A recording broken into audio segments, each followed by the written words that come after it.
বাহিৰে জগত চিনিবলৈ আৰু নাই দীপক শৰ্মা। মন্ত্ৰমুগ্ধ কৰা সুৰ এটা আকৌ হেৰাল, এগছি বন্তি আকৌ নুমাল। কেনেকৈ সহ্য কৰোঁ, মানে সহ্য কৰিব নোৱাৰোঁ। সি সৰুৰ পৰা খুব ভাল ল'ৰা আছিল। পঢ়াই পেলাই ৰাতিপুৱাই উঠি বাৰান্দাত ঢাৰি পাৰি সি কিতাপ পত্ৰ উলিয়াই লৈ পঢ়ে, কোনো ক'বই নালাগে। অসমৰ সাংস্কৃতিক জগতখন আজি পুনৰ উকা হৈ পৰিল। আকৌ খহিল এটা উজ্জ্বল তৰা। বাঁহীৰ সুৰেৰে জগত জিনা আন্তঃৰাষ্ট্ৰীয় খ্যাতিসম্পন্ন বাঁহীবাদক দীপক শৰ্মাৰ বিয়োগৰ খবৰে জোকাৰি গ'ল ৰাজ্য। চেন্নাইৰ পৰা পুৱা 6:15 অহা এই খবৰৰ পিছতে কান্দিছে অসমীয়াই। কেনেকৈ সহ্য কৰোঁ, মানে সহ্য কৰিব নোৱাৰোঁ।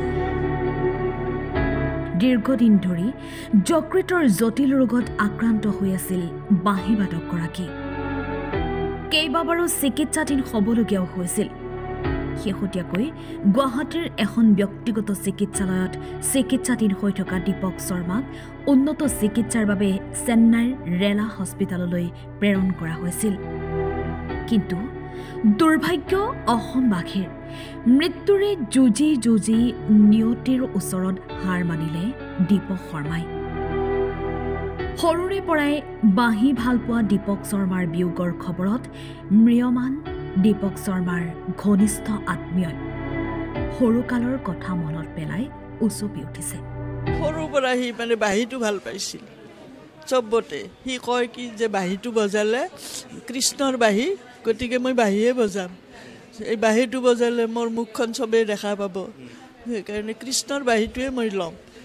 কিন্তু সৰুতে মানে আমি ভাবোঁ তোৰ ইমান সৰুৰ পৰা বাঁহী বজালি বুকুৰ বিষ হ'বহে, নালাগে দে। কিন্তু নাই, সি য'তে যায় ত'তে বাঁহীয়ে কিনিব, খালী বাঁহী লাগে তাক চব ক্ষেত্ৰতে। আৰু যদি ক'ৰবাৰ বিয়াই সবাই গৈছে সি বেণ্ড পাৰ্টিৰ লগত বহে, বেণ্ড পাৰ্টিৰ লগত সেই গান বাজনা তাতে বহি থাকে সি, এনেকুৱা স্বভাৱ আছিল। কিন্তু সেই বাঁহী দিয়ে সি ভাল হ'ল, সোঁৱৰণিতো লিখা আছে তাত। বাঁহীতে সি উঠি গ'ল, উঠি গৈ এতিয়া এইখিনি বয়সতে তাৰ এনেকুৱা অৱস্থা হ'ব আমি ভবাই নাছিলোঁ। 1968 চনৰ 23 আগষ্টত নলবাৰী জিলাৰ পানীগাঁৱত জন্মগ্ৰহণ কৰা দীপক শৰ্মা 5 বছৰ বয়সতে বাঁহীবাদনৰ প্ৰতি আকৰ্ষিত হৈ পৰিছিল। কলিকতাৰ ৰবীন্দ্ৰ ভাৰতী বিশ্ববিদ্যালয়ৰ পৰা ইনষ্ট্ৰুমেণ্টেল মিউজিক বাঁহীৰ বিষয়ত স্নাতকোত্তৰ ডিগ্ৰী লাভ কৰাৰ পিছতে দীপক শৰ্মাৰ অবিৰত যাত্ৰা সাংস্কৃতিক জগতত। পৰৱৰ্তী সময়ত লক্ষ্ণৌ ভাতখাণ্ডে সংগীত বিদ্যাপীঠৰ পৰা সংগীত বিশাৰদ হৈ 1992 চনৰ পৰা পণ্ডিত হৰিপ্ৰসাদ চৌৰাচিয়াৰ তত্বাৱধানত সংগীত শিক্ষাৰে অল ইণ্ডিয়া ৰেডিঅ'ৰো এগৰাকী প্ৰসিদ্ধ বাঁহীবাদক হিচাপে পৰিচয় গঢ়িছিল। মৃত্যুৰ সময়লৈকে সক্ৰিয়তাৰে বাঁহীৰ সুৰেৰে সকলোকে মন্ত্ৰমুগ্ধ কৰা দীপক শৰ্মাই কেইবাখনো অসমীয়া ছবিত সংগীত পৰিচালনা কৰিছিল। কেইবাবাৰো শ্ৰেষ্ঠ সংগীতকাৰ বঁটাৰে মনোনীত দীপক শৰ্মাই লাভ কৰিছিল সংগীত প্ৰভা বঁটা, আছাম স্পৰ্টছ কালচাৰেল জুৰি এৱাৰ্ড, জেমছ অৱ আছাম আদি বঁটাৰেও সন্মানিত হৈছিল।